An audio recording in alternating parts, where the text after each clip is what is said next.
গেল গো। এই হিটলারের নাতি, তোর বাড়িতে কি আটা ময়দা কিছু নেই? আমার হাতের গুঁড়া দিয়ে কেন রুটি বানাতে হবে? শালি গরিবের বাচ্চা, তোদের মতো নোংরা চিন্তা ভাবনা আমাদের নেই। রুটি খায় গরিবেরা, আমাদের মতো গাল্লা গার্ডের মালিকেরা ব্রেড খায় ব্রেড, বুঝতে পেরেছিস? গু খাতে হিটলারের নাতি। শালি, তোর তো সাহস কম না, আমাকে গু খাওয়ার কথা বলিস? এই নে ঠাস। তে থাপ্পড় খেয়ে ফ্লোরে পড়ে না থেকে সাথে সাথে উঠে জঙ্কুকের গালে পাল্টা থাপ্পড় দিয়ে বসে। জঙ্কুক তের দিকে ঝুঁকে থাকায় থাপ্পড়টা মারতে সুবিধাই হয় তের। আচমকা থাপ্পড় খেয়ে জঙ্কুক একদম থ হয়ে গেছে। এর আগে কখনো কেউ জঙ্কুকের গায়ে একটু টাচও করতে পারেনি, থাপ্পড় তো দূরের কথা। এই মুহূর্তে জঙ্কুকের রাগ এতটাই বেড়ে গেছে, যদি তের জায়গায় অন্য কেউ থাকতো তাহলে এতক্ষণে তার জানাজার ব্যবস্থা হয়ে যেত। কিন্তু জঙ্কুক থেকে গুলি না করে নিচ থেকে উঠে নিজের প্যান্টের বেল্ট খুলতে থাকে। অন্যদিকে জিমিন আরেকজনের পকেট মেরে দৌড়াচ্ছিল। সুগা নিজের কাজ শেষ করে খুশি মনে গাড়ি ছাড়াই রাস্তায় আইসক্রিম খেতে খেতে হাঁটছিল। জিমিন দৌড়ে আইসক্রিমের উপরে এসেই পড়ে। গরিব ফকিন্নি, তগজালায় শান্তিতে খাইতেও পারি না। নে তুই খা, আমার খাওয়ান লাগবো না। এই কুফায়া চেহারাটা নিয়ে আমার সামনেই কেন পড়া লাগে তোর? ওরে সুন্নি মাতারি, তুই আবার আমার সামনে পড়ছস? তোর নামে অহনি মামলা লাগাইতেছি, খাড়া। কি বলে মামলা দিবি শুনি? নির্যাতনের। তোকে আমি নির্যাতন করেছি? তা কিভাবে আর কোথায় করলাম দেখি? সুগা দুই হাত দিয়ে নিজেকে আড়াল করে বলল, ওই মাতারি, তুই আমার মন পাবি কিন্তু দেহ পাবি না, দূরে থাক। যা শালা, ডায়লগটাও ঠিক মতো দিতে পারিস না, আবুল নাকি তুই? ওই মাতারি, তুই আবুল।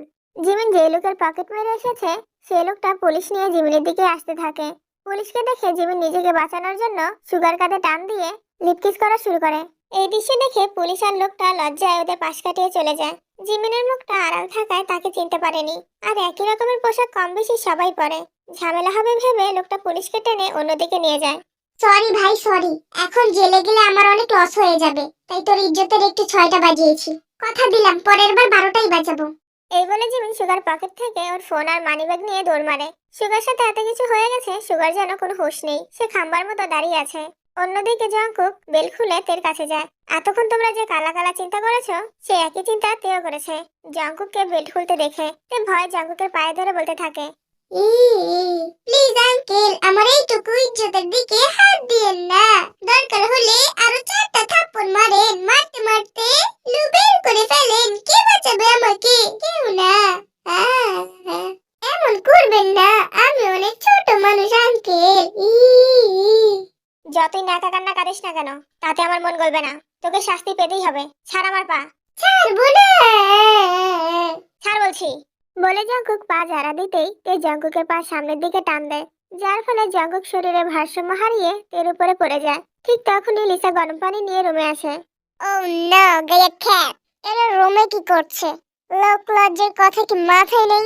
জাঙ্কুক ডি এত নির্লজ্জ হয়ে গেলে কিভাবে?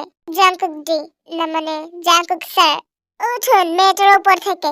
জঙ্কুক ওই অবস্থায় থেকে লিসাকে বলল, তোর কাজ শেষ হলে চলে যা। কিন্তু আপনি তো। শালি, তোকে যেতে বলছি।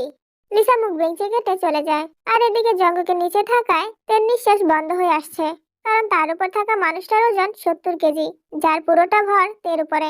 এই জলহস্তি, উঠুন আমার উপর থেকে, দম নিতে পারছি না তো। জানি না কেন জানি তোর উপরে শুয়ে থাকতে ইচ্ছে করছে, কিন্তু হাত চাইছে গলা চেপে ধরি। এত নরম শরীর কোনো মানুষের হয়? মেয়েদের হয়। এখন উঠুন বলছি। না, আমার ভালো লাগছে, এভাবেই থাকবো। বদমাশ লোক, আমি মরে গেলে আপনি তো জেলে যাবেন। তাও আমি রাজি, চুপ থাক। এই বলে জঙ্কুক চোখ বন্ধ করে তেকে শক্ত করে জড়িয়ে ধরে, যার ফলে তে জ্ঞান হারিয়ে ফেলে। সুগার টাসকি মেরে রাস্তায় দাঁড়িয়েছিল। বান্টু তাকে দেখতে পেয়ে বাড়িতে এনে পানির ঝাপটা দিতেই সুগার হুঁশ ফিরে। এইসব কথা জঙ্কুককে বলতে এসে সুগা অবাক হয়ে কিছুক্ষণ জঙ্কুকের দিকে তাকিয়ে থাকে। তার হিসাব মিলছে না, জঙ্কুক কেন নিচে শুয়ে আছে। ভালো করে খেয়াল করতেই দেখে কোনো মেয়ের চুল বেরিয়ে আছে। সুগার বুঝতে বাকি রইল না তার বদমাশ বন্ধু কি করছে। সুগার সাথে সাথে জঙ্কুককে তের উপর থেকে টেনে হিঁচড়ে অনেক কষ্টে তুলে নিয়ে আসে। আরে বেটা বদমাশ, ছাড় মেয়েরারে। জোহের মতো এমনি কেউ লেগে থাকে নাকি স্যার? উফ, তোকে কে বলছে তুলতে? আমার ভালো লাগছিল তো। চুপ কর হালা গুনহানের, তুই তো বদমাশ কেমনে হইলি? একটা বাচ্চা মেয়েরে। ছি, এত ছিছি করিস না, কিছুই করিনি। নিজের মাইন্ডের উপর হবি ওয়াটার দিয়ে ভাবনা ঠিক কর। কিছু যদি না করস মেয়েরা লত্তাছে না করে। আমি কি করে বলবো? তুই গিয়ে জিজ্ঞেস কর যা। যেটা আসনি কে জানে। এ মাইয়া ওঠ, ঘুমাইস না। তোর আব্বাই তোরা নিতে আইছে, বাইর যাবি না? চকলেট কিনে দিমু। বন্যা বালা, উঠে দেখ। জঙ্কুক নিজের মতো রুম থেকে বেরিয়ে যাচ্ছে, তার কাছে এসব কিছুই না। এমন একটা ভান ধরে নিজেকে ঠিক করতে করতে চলে গেছে। সুগা লিসাকে ডেকে ওর কাছে থেকে দিয়ে ডক্টরকে ফোন করে বাসায় নিয়ে আসে। সবকিছু চেক করার পর ডাক্তার জানায় অতিরিক্ত ভয় পাওয়ার কারণে তে জ্ঞান হারিয়ে ফেলেছে। আমার মাইয়া যদি জীবিত ফিরে না এরে ফান খাওরা তাহলে মনে করবি তুইও জীবিত থাকবি না। এক থাপ্পড় মেরে দাঁত ফেলাই দিমু অসভ্য মহিলা। আমি তোমার জামাই, কোনো কামলা না। যা মন চায় তাই ব্যবহার করবা। মাইয়ার লেগে তোমার থেকে বেশি আমার চিন্তা। ওইটুকু একটা মাইয়া, না জানি কোন কি অবস্থায় আছে। ওরে মারি আমারে ধমক মারেন কি রে? হে মাইয়ার সুখ পাগল হয়ে গেছে গা, দেখেন না? দেখো রাখতে পারলো না, সারাদিন বেডিগুলোর লগে কুটনামি কইরা বেড়াও, তারই ফল ইডা। এডি তোর ফাপের ফল ফান খাওরা। তুই খালি টেহাডাই সিনস, তোর লোভের কারণে আমার ফুলাটাও হারায় গেছে গা। এখন আমার মাইয়াটাও কর আরো বেশি কইরা ফাপ কর, আর উকালতির নামে বন্ডামিও কর বেশি কইরা। অতীত লড়া দিব না, কারণ কিছু কিছু অতীত খুবই ভয়ানক হয়। 2 দিন পর জঙ্গক ভার্সিটিতে আসে। তাকে দেখে একে একে সবাই সালাম দেয়। স্যার অনেক মিস করেছি আপনাকে, কোথায় ছিলেন এতদিন? মামনি, তোমার ড্যাড জরুরি কাজে ফেসে গিয়েছিল, তাই আসতে পারেনি। এটা মানতে পারলাম না স্যার, আমাকে মামনি বলে ডাকেন কেন? স্যার ম্যামরা বাবা মায়ের মতো হয়। বাবা মায়ের মতো আসলে তো আর হয় না, তাই না? ক্লাস টেস্টের খাতাগুলো এখনো দেখা হয়নি, আজকে দেখব। কাল প্রিন্সিপাল স্যার একটা নিয়ম করেছে, যারা বেয়াদবি করবে তাদের 10 নম্বর কেটে দিতে। আমি ভাবছি 20 করে কেটে দিব। এখন তুমি বলো, তোমার কত নম্বর কাটা যায়? নাম্বার কাটা লাগবে না স্যার, আমি চলে যাচ্ছি। মেয়েটা ভয় সেখান থেকে কোনো রকমে চলে যায়। জঙ্গকের সাথে এই ঘটনা আজকে ঘটেছে এমন না, যখন থেকে ভার্সিটিতে জয়েন হয়েছে তখন থেকেই শুরু। 2টা ক্লাস করিয়ে জঙ্গক সবেমাত্র বসেছে। হঠাৎ লোকজনের চিৎকার চেঁচামেচি শুনে এক প্রকার দৌড়ে বাহিরে আসে। ও মাই সুদর্শন টিচার জঙ্গক, ইউ এতক্ষণ হোয়ার ছিলেন? ক্লাসে কেন, কি হয়েছে? ইউসি করে দেখুন, আপনার ব্রাদারের ডটার এখানে হোয়াট করে বেড়াচ্ছে। আমার ভাইয়ের মেয়ে আবার কে? সেটা তো ইউ বেটার জানবেন। গার্ড, মেয়েটাকে আমার কাছে নিয়ে এসো। তে ভয় আসতে চাইছিল না, দুজন মেয়ে থেকে কাঁধে তুলে নিয়ে আসে। তেকে দেখা মাত্রই জঙ্গক নিজের জায়গা থেকে একটু সরে যায়, কারণ সে তো একা এসেছিল। তে এখানে কিভাবে আসলো? তার চেয়ে বেশি অবাক লাগছে তে নিজেকে জঙ্গকের ভাতিজি বলে পরিচয় দিয়েছে। তুমি এখানে কার সাথে এসেছো? আপনার সাথেই তো এলাম। দেখো মেয়ে, এটা একটা শিক্ষা প্রতিষ্ঠান, এখানে দাঁড়িয়ে মিথ্যা বলার চেষ্টাও করো না। আরে মিথ্যে কেন বলবো, আপনার গাড়ির পিছনে করেই তো এলাম। ও মাই জঙ্গক স্যার, ইউর এত বড় একটা ভাতিজি আছে, এটা আমাদের হোয়াই জানান নেই। স্যার আমি ওকে চিনি না। খেলা সামলাও, হিটলারের নাতি বলে আমাকে চিনে না। বলুন তো সমস্যাটা কোথায় হচ্ছে আপনার? বাড়িতে একরকম ব্যবহার, বাইরে চিনেন না, আমাকে নিজের বাড়িতেও যেতে দিচ্ছেন না। একটা নতুন সম্পর্কে কথা বললাম সবাইকে, এটাও মেনে নিচ্ছেন না। চাইছেনটা কি আপনি? প্রমাণ তো পেয়ে গেলেন স্যার, ওর সাথে যে আমার কোনো সম্পর্ক নেই। You stupid girl, my teacher জঙ্গকের ইমেজ নষ্ট করার জন্য কাম করেছে এখানে। আপনি হয়তো পুরো বাংলা বলুন, নয়তো পুরো ইংলিশ বলুন। বাংলিশ বলে নিজের সুন্দর চেহারার অপমান করবেন না প্লিজ। এর মুখে সুন্দর কথাটা শুনে জঙ্গকের মনে কেমন জানি গরম খুন্তির মতো ছ্যাঁকা লাগে। বুকের বাঁ পাশে হাত রেখে একটু পিছিয়ে এসে সুগাকে কল দেয়। কিরে জঙ্গল বেটা, কই আছিস তুই? আমার মনে কেমন যেন অদ্ভুত রকমের রাগ হচ্ছে। মনের ভিতরে আবার কেমন রাগ হয় ভাই? জানি না, ইউনো স্যারকে এখনই তুলে নিয়ে যাওয়ার ব্যবস্থা কর। জেলাস হইতেছিস ভাই, জেলাস? ভাবা যায় জঙ্গক জেলাস, তাও মাইয়া নিয়া? এর বেশি রাগ উঠে গেলে কিন্তু স্যার জীবিত থাকবে না সুগা। আরে বেটা একটা টিচার মানুষ, খালি খালি মনে রাখিস স্যারের কিছু হলে সব দায় তোর উপর পড়বে। ভাই কিছু করিস না, আমি ওখানে লুক পড়াইতাছি। জঙ্গক কল করতে না করতেই শোরগোল পড়ে যায়। প্রিন্সিপাল স্যারকে কে বা কারা যেন কিডন্যাপ করে নিয়ে গেছে। তাই ভিড়ের মাঝে পালানোর জন্য দৌড় দেয়। কতটুকু যেতে পেরেছে তার কোনো খেয়ালও নেই, আপন মনে দৌড়াচ্ছে। হঠাৎ কিছু একটার সাথে ধাক্কা খেতেই বুঝতে পারে সামনে থাকা জিনিসটা স্বয়ং জঙ্কুক। তাই উল্টো ফিরে দৌড় দিতে যাবে, তখনই জঙ্কুক থেকে কাঁধে তুলে নেয়। নামা শয়তান, আমি তোর সাথে যাব না, তুই একটা দৈত্য দানব রাক্ষস। এই বলে তে জঙ্কুকের কাঁধে জোরে কামড় বসিয়ে দেয়। জঙ্কুক নিজের শরীরকে এমন ভাবে তৈরি করেছে যে কোনো জিনিস দিয়ে আঘাত করা হোক না কেন, ক্ষতিটা আঘাত করা জিনিসটারই হবে, জঙ্কুকের না। তে কামড়টা দিয়েছে, কিন্তু তার যেন মনে হচ্ছে সামনের 2টা দাঁতের গোড়া কিছুটা আলগা হয়ে গেছে। আর একটু জোরে টান পড়লেই মনে হয় খুলে পড়ে যাবে। আল্লাহ গো আল্লাহ, এতদিনে আসল গন্ডারের চামড়া দেখতে পেলাম। এই বেটা কি সার্জারি করে শরীরে গন্ডারের চামড়া বসিয়েছে? জঙ্কুক থেকে গাড়ির কাছে এনে পায়ের সাহায্যে দরজা খুলে আলুর বস্তার মতো ছুঁড়ে মারে। তে ভেবেছিল এবার হয়তো পালিয়ে যেতে পারবে, কিন্তু সেটা আর হলো কই, উল্টো নিজের দাঁতগুলো অকালে হারাতে বসেছে। ভার্সিটিতে আসলে জঙ্কুক নিজেই ড্রাইভ করে আসে।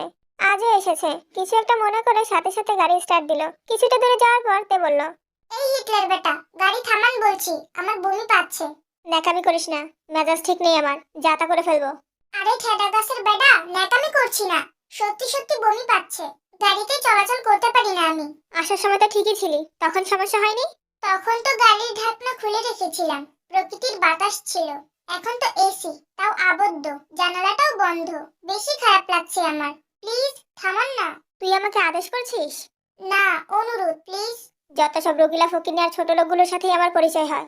এই বেটাই, কে ফকিন্নি হ্যাঁ? আপনার মতো কালো কালো কাজ করে না আমার বাবা। উনি তো সৎ পথে আয় করে। যদি ফকির মিসকিন ছোট লোক কেউ হয়, তাহলে সেটা আপনি। তবে রে শালি দাঁড়া। জঙ্গু গাড়ি না থামিয়ে আরো স্পিডে চালাতে থাকে, যার ফলে তের শরীরটা গুলিয়ে আসে আর সাথে সাথে বমি করে পুরো গাড়ি নষ্ট করে ফেলে। ইউ খাটাস বস্তি নোংরা ছোট লোক, স্টুপিড মেয়ে, আমার দামি গাড়িটা নষ্ট করে ফেলেছিস। এটার দাম জানিস কত? তোকে 2-3 বার বিক্রি করলে এর দাম উঠবে না শালি। তে পেছন থেকে একটু সামনের দিকে ঝুঁকে জঙ্কুকে বলল, আমার ইচ্ছে করছে আপনার উপরে বমি করে দিতে। একটা বাচ্চা মেয়ে বমি করেছে, তার কোনো কষ্ট হচ্ছে কিনা, কিছু লাগবে কিনা তা জিজ্ঞাসা না করে গাড়ির চিন্তা করছেন। সাদে কি আর রাক্ষস বলি?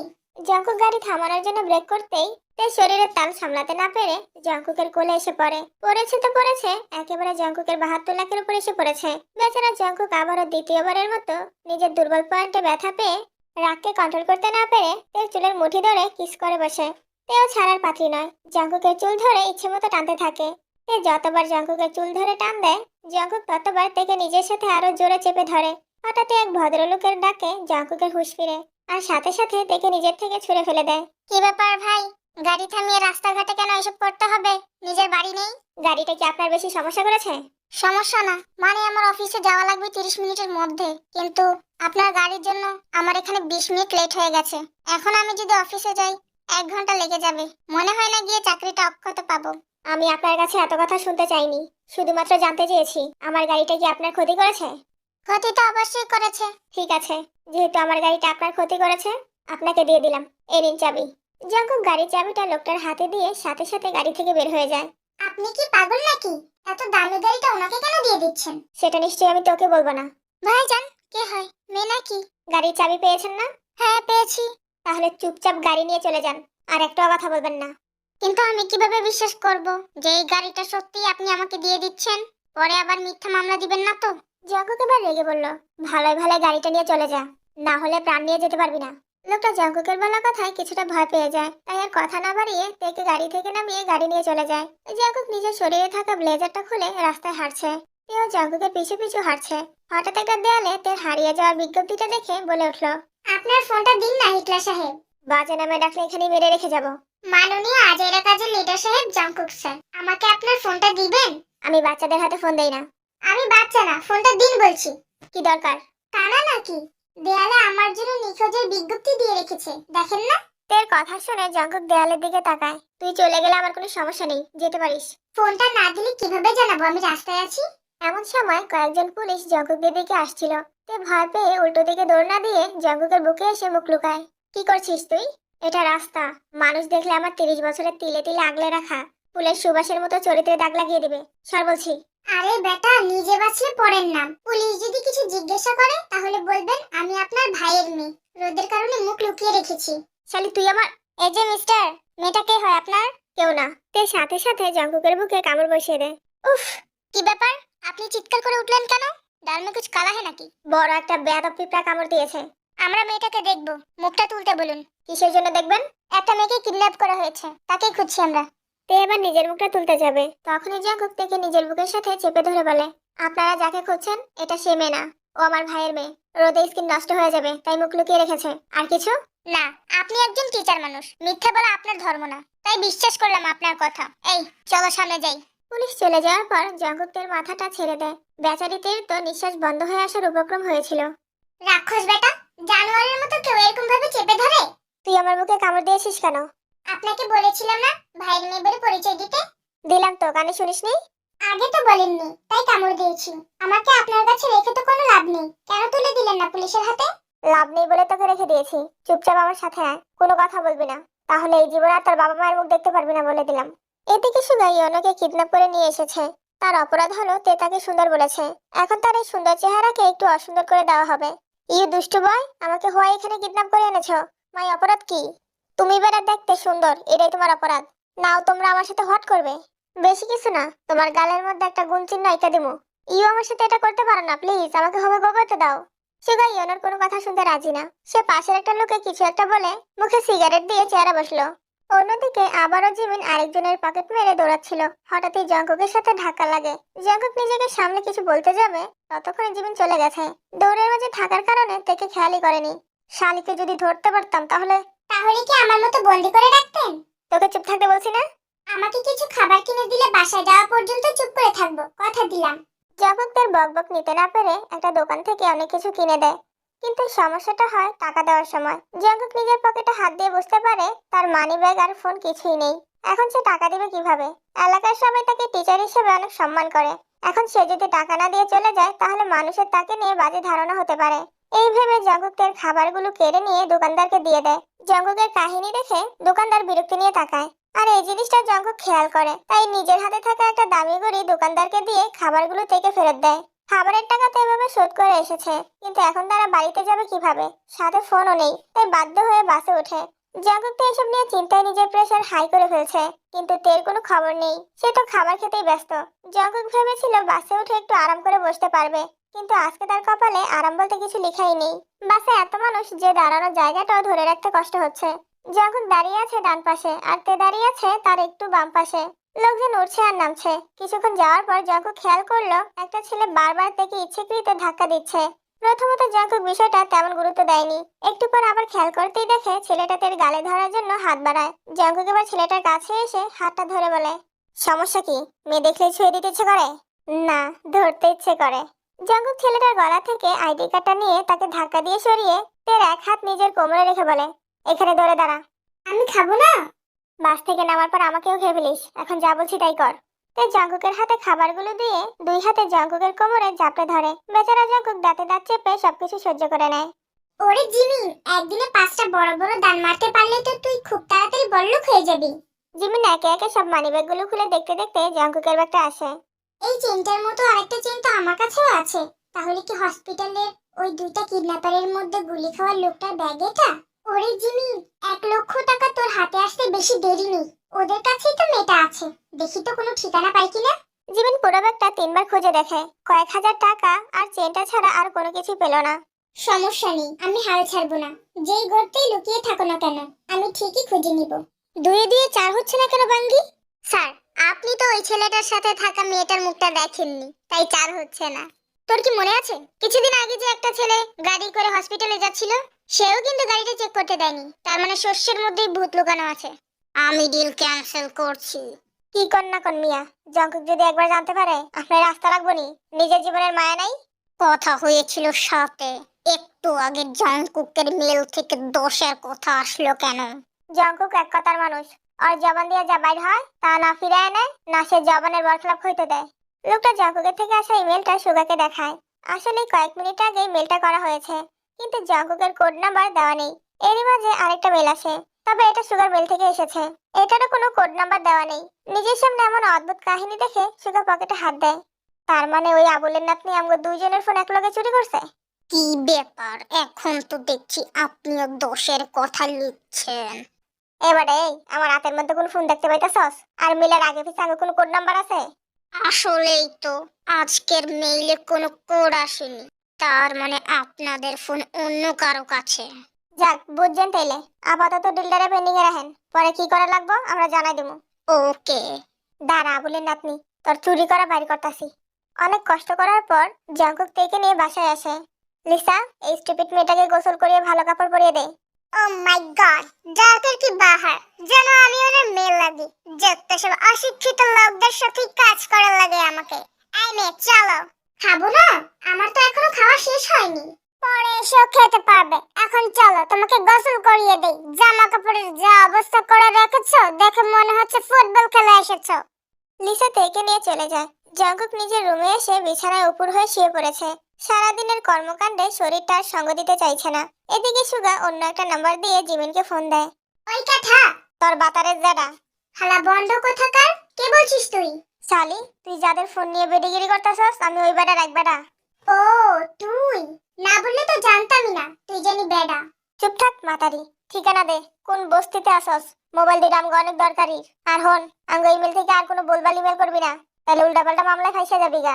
তখন না পারবি করতে কামাই, আর না পাবি জীবনে জামাই। একটু আগে বড় মুখ করে তো বললি তুই নাকি বেডা, এখন পারলে বেড়াগিরি করে নিজের ফোন নিয়ে যা। এই বলে জিমিন মুখের উপর কল কেটে দেয়। নিব্বির করে নিব্বি, তোরে খালি একবার সমকে পাই, এরপরে বুঝামু আমি বেড়া না যারা। রাতের বেলা জঙ্কুক অনলাইনে কি নিয়ে যেন ল্যাপটপে কাজ করছিল। এটা তার প্রতিদিন রাতের একটা রুটিন বললেও ভুল হবে না। সে যে কি খুঁজে বেড়ায় সেটা জঙ্কুক ব্যতীত আর কেউ জানে না। লিসা থেকে দিনের বেলায় গোসল করিয়ে পা পর্যন্ত ঢাকা একটা বড় জামা পরিয়ে দেয়। সে সবসময় বাড়িতে টি শার্ট পরতো, এত বড় জামা সামলাতে পারবে না বলে ওর মা বাবা কখনো পরায়নি। কিন্তু লিসা তো এসব ব্যাপারে কিছুই জানতো না, তাই নিজের পছন্দ মতো একটা জামা পরিয়ে রুমে গিয়ে নাক ডেকে ঘুমাচ্ছে। তাই গরম সহ্য করতে না পেরে ওয়াশরুমে এসে গোসল করতে থাকে। জঙ্কুক মনোযোগ দিয়ে নিজের কাজ করছিল, তাই অন্যদিকে কোনো ফোকাস করেনি। তাই গোসল শেষে জঙ্কুকের একটা শার্ট পরে বের হয়। যদিও এটা তার জন্য অনেকটাই বড়, কিন্তু বেচারি কি করবে, গরমের জ্বালায় নিজের কাপড় চোপড় আনতে ভুলে গেছে। কপাল ভালো ছিল ওয়াশরুমে জঙ্কুকের শার্ট ছিল, তাই তেমন কোনো সমস্যা না হলেও একটা সমস্যা ঠিকই হয়েছে। আর সেটা হলো তাই শার্টের বোতামগুলো একটাও ঠিকমতো লাগাতে পারেনি, উল্টাপাল্টা বোতাম লাগিয়ে ওয়াশরুম থেকে বের হয়ে আসে। কি শান্তি কি শান্তি, নিজের হাতে গোসল করার মতো শান্তি মনে হয় আর কোথাও নেই। ওই লিসা বেডি গরুর মতো ধরে গন্ডারের মতো চুবিয়ে চুবিয়ে তুলে একটা 10 মহিলা মেক্সি পরিয়ে দিয়েছে। আমি কি এসব পড়েছি নাকি আগে? আর জীবনে ওই মহিলার হাতে গোসল করব না। এই বলে তে মনের আনন্দে জোর গলায় গাইতে শুরু করলো। ভালোবাসা নিঠুর খেলা, এই খেলা আর খেলবো না। মনের ঘরে খিল দিয়েছি, কারো ডাকে খুলবো না।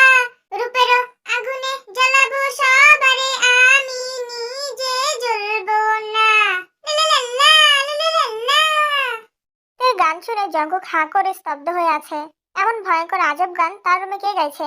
অন্যদিকে তের গান শুনে সুগা দৌড়ে আসে জঙ্কুকের রুমে। কিরে জঙ্কুক, গরিব টরিব হয়ে গেলি নাকি? রুমের মধ্যে লাইট নেই করে, আর এমন লো বাজেটের গরিব মার্কা গান কই শিখলি? কিরে বেটা, কথা বস না কে? এই বলে সুগা রুমের লাইট জ্বালাতেই তেকে দেখে দুজনেই চিৎকার দিয়ে ওঠে। জঙ্কুক কিছুটা ভয় পেয়ে দৌড়ে ওদের কাছে আসে। এই মেয়ে, তুই আমার রুমে কি করছিস? রাইতের বাজে 2টা না 3টা। তার থেকে বড় কথা হইলো তুই বেটা মানুষ, তাও আবার দামড়া। অহন তোর মতো দামড়া বেটার ডং দেখলে জুত লাগেনি ক? আমি ঢং করছি? না, তোর বুইড়া দাদি করতাছে। নিজের চোখে দেখতেছি মাইয়া লইয়া নিজের রুমের মধ্যে লটর পটর করতাছস। আমি আউনে মাইয়ার অসিন হয়ে গেছে গা। বাহ জঙ্কুক বাহ, তোর তো বালাই উন্নতি হইছে। জায়গা মতো এমন একটা লাথি দিব, 3 মাস পরে থাকবি হসপিটালে। এই হিটলার বেটা, সাহস তো কম না? ভাইয়াটাকে কেন শুধু শুধু কথা শোনাচ্ছেন? ওনার তো কোনো দোষই নেই এখানে। তাই সুগার হয়ে কথা বলাটা যেন জঙ্কুকের পছন্দ হয়নি, তাই রেগে রুমে থাকা পানির একটা বোতল ফ্লোরে ছুঁড়ে মারে। এক থাপ্পড় দিয়ে মুখের আকার বদলে দেবো, স্টুপিড কোথাকার। ওমা, আমার ঠিকানা জানেন না? তাহলে শুনুন, আমার বাবার নাম সুবিন, ওনার বাবার নাম জুবিন, তার বাবার নাম কুবিন, তার বাবার নাম। থাম বোন, আর কইস না, আমার জানা হয়ে গেছে তোর ঠিকানা। যত দোষ ওই কুবিনের, ওর জন্যই সুবিন। এই হিটলার, মুখ সামলে কথা বল। উনি আমার বাবা হয়। আমার বাবার মতো ভালো মানুষ দুইটা দেখিনি। ওনাকে নিয়ে বাজে কথা বললে সব ধ্বংস করে দিব। ওরে বুলডোজার বোন আমার, এতদিন কই আছিলি তুই? তোরই তো দরকার। এমন সময় সুগার ফোনে কল আসে। কলটা জিমিন করেছে, তাই সুগার কথা না বাড়িয়ে চলে যাচ্ছিল। সুগা চলে গেলে জঙ্কুক জড়ি থেকে মারে এই ভেবে তে সুগাকে আটকাতে পা বাড়াতেই নিচে পড়ে থাকা পানিতে পা পিছলে পড়ে যাচ্ছিল। জঙ্কুক থেকে ধরে ফেলে। সুগা নিজের মতো চলে গেছে, সে আর পিছনে ফিরে তাকায়নি। এতক্ষণ তে কিছুটা আলো আধারে ছিল, তাই ওর মুখটা ভালোভাবে দেখা যায়নি। কিন্তু এখন পুরো আলো তের মুখে এসে পড়তেই তের চেহারাটা যেন আরো সুন্দর দেখাচ্ছিল। জঙ্কুক সবকিছু ভুলে এক দৃষ্টিতে তাকিয়ে আছে তের দিকে। তে নিজের মতো বকেই যাচ্ছে, যার একটা কথাও জঙ্কুকের কানে যাচ্ছে না। কতক্ষণ আর এভাবে থাকা যায়? তে বিরক্ত হয়ে হাঁটু দিয়ে আবারও জঙ্কুকের বাহাতুল্লাহকে খোঁচা মেরে বসে। জঙ্কুক ব্যথায় আর্তনাদ করে তেকে ছেড়ে দিয়ে খোঁচা মারা অংশে চেপে ধরে ফ্লোরে বসে পড়ে। জঙ্কুক থেকে ছেড়ে দেওয়াতে তেও ফ্লোরে পড়ে চিৎকার দিয়ে ওঠে। ওয়াম্মু গো, কোমরটা গেল গো আমার, এখন আমি হাঁটবো কিভাবে? এতক্ষণে জিমিন ফোনে সুগাকে নিজের ঠিকানা দিয়ে দিয়েছে। হঠাৎ জঙ্কুকের রুম থেকে আসা এইসব সাউন্ডে সুগার সাদা মন কালা কালা কথা ভাবতে থাকে। তাই এখানে আর দেরি না করে জিমিনের দেওয়া ঠিকানায় রাতেই চলে যায়। এত রাতে কোন আজাইরা পাবলিক আসলো? ওদের যারা শান্তি মতো ঘুমাতেও পারি না। ওই দেখো, বস্তিদের মতো কলিং বেল বাজিয়ে যাচ্ছে। আরে বাবা, আসছি তো। বলে জিমিন দরজা খুলতে না খুলতেই সুগা জিমিনকে ধরে কিস করতে থাকে। জিমিন তো হঠাৎ আক্রমণে ভয় পেয়ে যায়, তাই সুগার চুল ধরে টানতে থাকে। কিছুক্ষণ পর সুগার সাদা মনে সাদা বিবেক জাগ্রত হয়ে যায়, তাই জিমিনকে ছেড়ে দিয়ে বলে, ওই চন্নি মাতারি, আর চুরি করবে আঙ্গা মোবাইল? শালা লুচ্চা লম্পট, এইসব নোংরা কাজ করার জন্যই কি তুই শুধু আমাকেই পাস? আমার কোনো দোষ নাই, এমন একটা মানুষের লগে থাহি কখন কি করে না করে কিছু বুঝি না। অরোমান্টিক অত্যাচারের সব ফিলিংস আমার উপরে কেমনে জানে আয়া পরে আমি নিজেও জানি না। এক চটকনা দিয়ে তোর 14 গোষ্ঠীর দাঁত ফেলে দিব লম্পট কোথাকার। তুই ইচ্ছে করে এমন করিস আমার সাথে? তোর যেহেতু মেয়ে মানুষ এতই পছন্দ, বিয়ে করে নিচ্ছিস না কেন? বিয়ে আমি জীবনও করবো না, আর সব মায়েরে বালাও লাগে না। খালি তরে কেড়ে জানি আমার কালা মনে ধরছে, তবে আমার সাদা মনে কেউ নাই। যাই হোক, বাদ দে আজারের কথা। অহনাঙ্গ মোবাইল দুইটা দিয়ে দে। টাকা আনছস? ওই নিব্বির করে নিব্বি, মেজাজ গরম করবি না। আঙ্গ মোবাইল আম করে দিবি, এনে তোর আবার টেহা দেবো কিতাম। পাছায় লাথি মেরে বের করার আগে নিজ দায়িত্বে আমার বাড়ি থেকে বের হয়ে যা বলছি, লম্পট বিলাই। বাপ দেখলে বাসি না। তোর বাড়ি মানে কি? তুই এই বাড়ি বাড়া থাকস, লজ্জা করে না আরেক বেটার বাড়ি নিজের বাড়ি কইতে? এই তুই কি বিয়ে শাদী করে লেছিস নাকি এই বাড়ির মালিকেরে? সেটা তোকে কেন বলবো, বের হ বলছি। সেটা মিথ্যা একটা টাকার মেসেজ পাঠিয়ে জিমিনকে বলল, দেখ তোর নম্বরে ট্যাগ আছে, অহনাঙ্গ মোবাইল আঙ্গুরে দে। জিমিন টাকার মেসেজ দেখে সাথে সাথে মোবাইল দুইটা দিয়ে দেয়। সুগা মোবাইল হাতে পেতে দৌড়ে দরজার সামনে গিয়ে বলল, দাদাই কয় দাদি রে আমার লঙ্গি দু, তুই বুকা নিব্বি জিমিন খাগু। এই বলে সুগা জিমিনের বাড়িতে না দাঁড়িয়ে দৌড়ে বের হয়ে যায়। শালা, তোকে যদি আমি গু না খাওয়াই তাহলে আমার নামও নিব্বি জিমিন না। ধুর, কি বলি, জিমিন না। এদিকে জঙ্কুক এখনো আগের মতোই বসে আছে, তেও ওইভাবেই পড়ে আছে। এই হিটলার, মরে গেলি নাকি? শালি, তোর কি ঘুরে ফিরে এসে আমার বাত তুলাকের উপরে পড়তে হয়? আমার কি দোষ? আপনিই তো আমাকে তুলছিলেন না উপরে। ওইভাবে কতক্ষণ থাকা যায় বলুন? তাই বাধ্য হয়ে। যাই হোক, আমার কোমরে অনেক ব্যথা পেয়েছি, প্লিজ আমাকে উঠতে সাহায্য করুন। তুই শালি এভাবেই পড়ে মর। ইস, সুগা ভাইয়া এখানে থাকলে কত ভালো হতো। উনি অনেক দয়ালু, আমাকে এভাবে পড়ে থাকতে দিতই না। তের সুগাকে নিয়ে আফসোস করাটা জঙ্কুকের কাছে নিজের মেন পয়েন্টের ব্যথার চেয়ে বেশি মনে হলো। তাই জেলাস হয়ে তেকে তুলতে গেল, কিন্তু বেচারা জঙ্কুকের মনেই ছিল না তার রাগের কারণে ফ্লোরে ছুঁড়ে মারা পানির বোতল থেকে পড়া পানিগুলো এখনো সেখানেই আছে। তের কাছাকাছি যেতেই জঙ্কুক পা পিছলে সোজা তের উপরেই পড়ে যায়। জঙ্কুক ওর উপরে পড়েছে ঠিকই, কিন্তু তের মনে হয়েছে ওর উপর 10 মণ পাথর পড়েছে, যার কারণে জ্ঞান হারিয়ে ফেলে। কথায় আছে, যেখানে বাঘের ভয় সেখানেই সন্দেহ হয়। সুগার জন্য কথাটা একদম ঠিক, কারণ সে জঙ্কুকের রুমে ঢুকে আবারও সেই একই দৃশ্য দেখে, যেটা সুগা কখনোই দেখতে চায় না। জিডি দেখতাম চাই না হিডি ওর সামনের মধ্যে বাইসা উড়ে। এরে বেড়া, এই জলস্তি ওর সেরিডারে মাইরা লাবি নাকি তুই? এত অসভ্য হইলি কবে থেকে? আজকে তো তুই অসভ্যতা সীমা পার করে লাইছস। বিয়ে ছাড়া কেমনে করলি তুই এটা? তার বুকটা কি একটুও কাঁপলো না? তার বিবেকেও কি একটু নড়াচড়া দিল না? ওরে শুদ্ধ পুরুষ আমার। নীতি কথা বাদ দিয়ে অ্যাম্বুলেন্সকে কল দে, শালি মনে হয় অর্ধেক মারা গেছে। বিয়ের সাথে এখনো করি নাই, মামলা টামলা খাইতে পারবো না আমি, আবারও জায়গা বিদেশ। জীবনে সব মাইনে নিতে পারলেও মায়া মানুষ মারার কলঙ্ক আমার সাদা চামড়ায় লাগাবো না। মামলা শেষ হলে ডাক দিস, গেলাম গা। আরে সাদা চামড়া, যা বলছি তাই কর।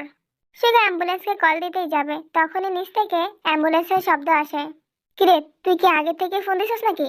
জগৎ তের উপর থেকে উঠে থেকে কোলে তুলে বলল, আমার কাছে কি কোনো মোবাইল আছে, দেখতে পাচ্ছিস? মোবাইলের কথা বাদ দিয়ে আমার কথার উত্তর দে। মায়ের এর টাইনে আসলে নিচে নেওয়া যেত, কোলে লওয়ার কি দরকার ছিল? কেন, তোর ইচ্ছে ছিল নাকি কোলে নেওয়ার? দূর, ইতান কাম আমি করি না। নিজের খেয়ে আরেকজনের বোঝা টানা হুদাই শক্তি নষ্ট করা ছাড়া আর কিছুই না। তুই যদি অ্যাম্বুলেন্স না আনতে বলিস তাহলে কি বলেছে? ছোটবেলায় ছিলাম লেংটু, তাই আমার নাম বান্টু। তুই বেটা কম বুঝিস, তাই তোর দাদি ডাকে তোকে ঘন্টু। তোর ছন্দ মিলানো বন্ধ কর, নাহলে সত্যি সত্যি ছোটবেলার মতো আমরা একটু করে দিব। সত্যি কথার ভাব চিরকালই তিতা হয়, নোংরামি করেছে নিজে, ধরা পড়লে বাজায় ডিজে।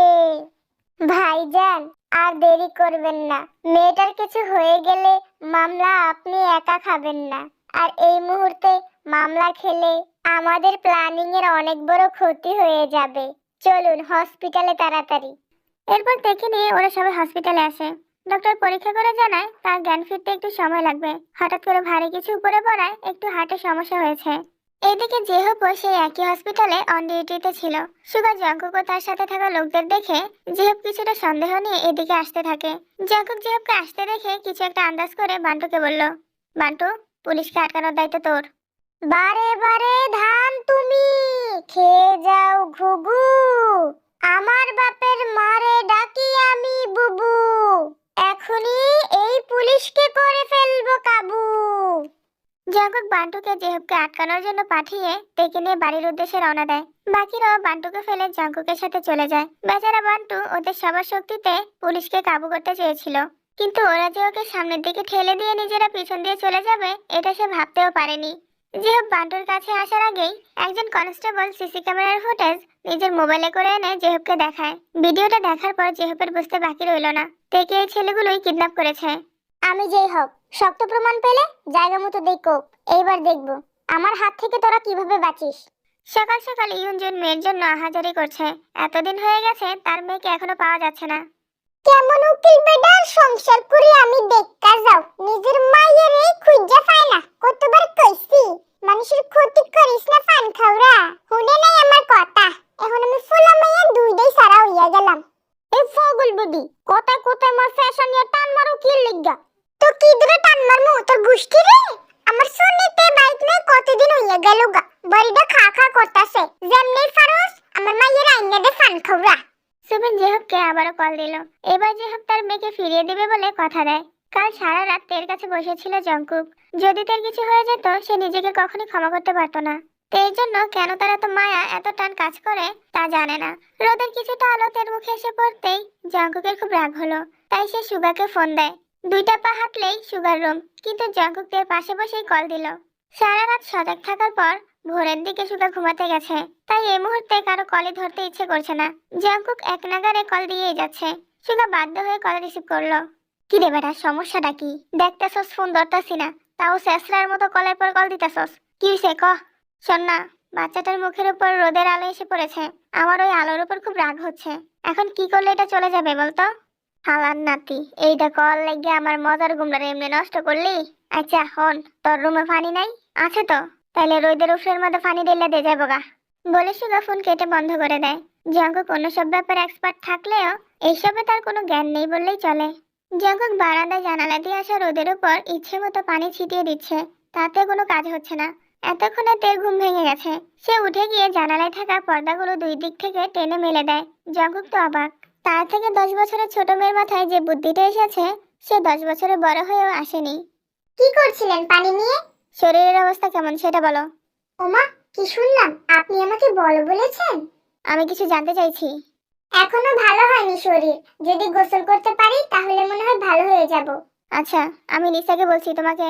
না না, লিসার হাতে গোসল করব না। ও আমার শরীরের চামড়াকে গন্ডারের চামড়া মনে করে কি যে ডলা দেয়, বাবা গো বাবা, অনেক জ্বালা করে শরীর। তাহলে তুমি নিজে করে আসো যাও। আমার রুমে যেতে পারবো না, ভয় লাগে। তো কোথায় করবে? আপনার কত বড় ওয়াশরুমটা পড়ে আছে, এটাতেই তো করতে পারি। আমি। না করবেন না হিটলার সাহেব, প্লিজ। আচ্ছা যাও। যাও মানে কি? আমি একজন অসুস্থ ব্যক্তি, হেঁটে হেঁটে যেতে পারবো নাকি? জঙ্কুক ফোনে সুগার কথা বুঝতে না পারলেও তের কথার মানে ঠিকই বুঝেছে, তাই তেকে কুলে তুলে ওয়াশরুমে দিয়ে আসে। প্রায় 1 ঘন্টা নাচাগানা করে তে গোসল শেষ করে জঙ্কুককে ডাক দেয়। ওই হিটলার, শুনছেন? কি হয়েছে? গোসল তো করলাম, ভিজা কাপড় পাল্টাবো না? কোনো কাপড়ই তো নেই এখানে। জঙ্কুক নিজের একটা শার্ট আর টাওয়াল তেকে দিয়ে পরে আসতে বলল। তে জঙ্কুকের শার্টটা দিয়ে মাথার চুল বেঁধে বের হয়। কি ব্যাপার, উল্টাপাল্টা পরেছো কেন? শার্টের তুলনায় টাওয়ালটা বেশি বড় ছিল, তাই এটাই পরেছি। কিন্তু চুলের পানিগুলো কিছুতে শুকাতে পারছি না, প্লিজ হেল্প মি। জঙ্কুক তার হাত ধরে ফেলতে পারলো না। তেকে নিজের উড়ুতে বসিয়ে হেয়ার ড্রায়ার দিয়ে চুল শুকিয়ে দিচ্ছে। তে জঙ্কুকের উড়ুতে এমন ভাবে বসেছিল যে কেউ দরজা থেকে দেখলে ভাববে তারা অন্য কাজ করছে। আর এটা যদি হয় সুগা, তাহলে তো আর কোনো কথাই নেই। কিন্তু সেটাই হলো। 1 ঘন্টা আগে বারান্দা দিয়ে ফেলা পানিগুলো সব নিচে থাকা বান্টুর উপরে পড়েছে।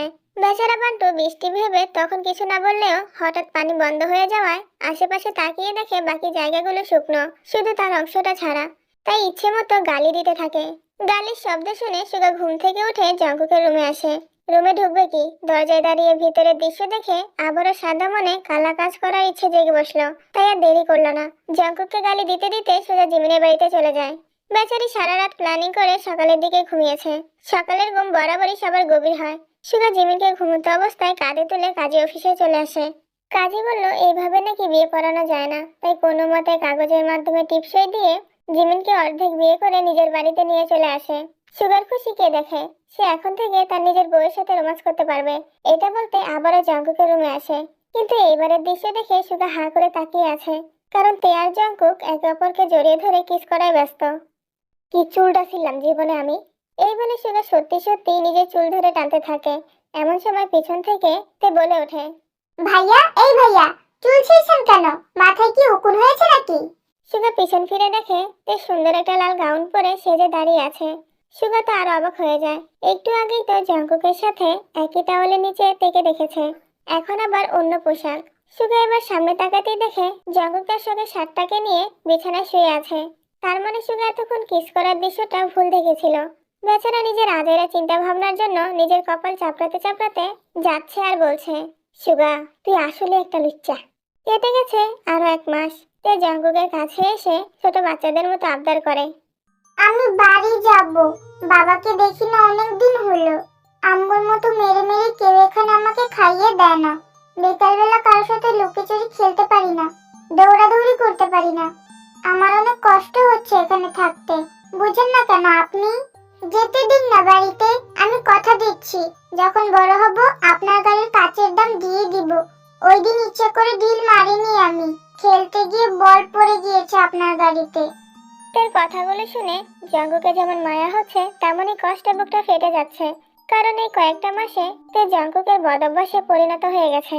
সকালে উঠে তের মুখে হিটলার নামটা না শুনলে যেন তার সকালটাই মাটি হয়ে যায়। কিন্তু নিজের জন্য অন্যের মেয়েকে কতদিন এভাবে আটকে রাখবে? সমস্ত আর মেয়েটাকে ভালোভাবে নিবে না। সবকিছু ভেবেচিন্তে জঙ্কুক সিদ্ধান্ত নেয় তেকে ফিরিয়ে দিবে। তাই লিসাকে ডেকে তেকে রেডি করতে বলে চলে যায়। 2 ঘন্টা পর জঙ্কুক তেকে নিয়ে বের হয়। আস্তে মুখ ফুটে কিছু বলা লাগছে না। জঙ্কুক নিজে থেকেই এটা সেটা কিনে দিচ্ছে। এমন করতে করতে পুরো গাড়ি খাবার আর সাজার জিনিস দিয়ে ভরে গেছে। জঙ্কুক থেকে যেখান থেকে নিয়ে গেছে ঠিক সেখানেই নামিয়ে দিয়ে তার বাবাকে কল করে আসতে বলে চলে যায়। আম্মাজান, আপনি ঠিক আছেন নি? কেডাই লইয়া গেছিল আপনারে কোন খালি? ওরে মারি, কত খাউনের সাজনি, আলে তে শুননি কই ফাইলি এডি? কি দামি দামি জিনিস। ফকিন্নি কুতাকার, মাইয়াডা এতদিন পরে আইছে, কই বালা মন্দ জিগাইবা, টানা কইরা সেকচরের মতন খাউন লইয়া পড়ছো। বাবা মায়ের কথায় তের কোনো মনোযোগ নেই। সে তো জঙ্কুক যে রাস্তা দিয়ে চলে গেছে সেদিকে তাকিয়ে আছে। কয়েক ঘন্টা আগে আকুল কণ্ঠে বাড়িতে চলে আসার জন্য আবদার করাতে এখন পাথর হয়ে গেছে। তার মন চাইছেই না বাড়ির ভেতরে যেতে।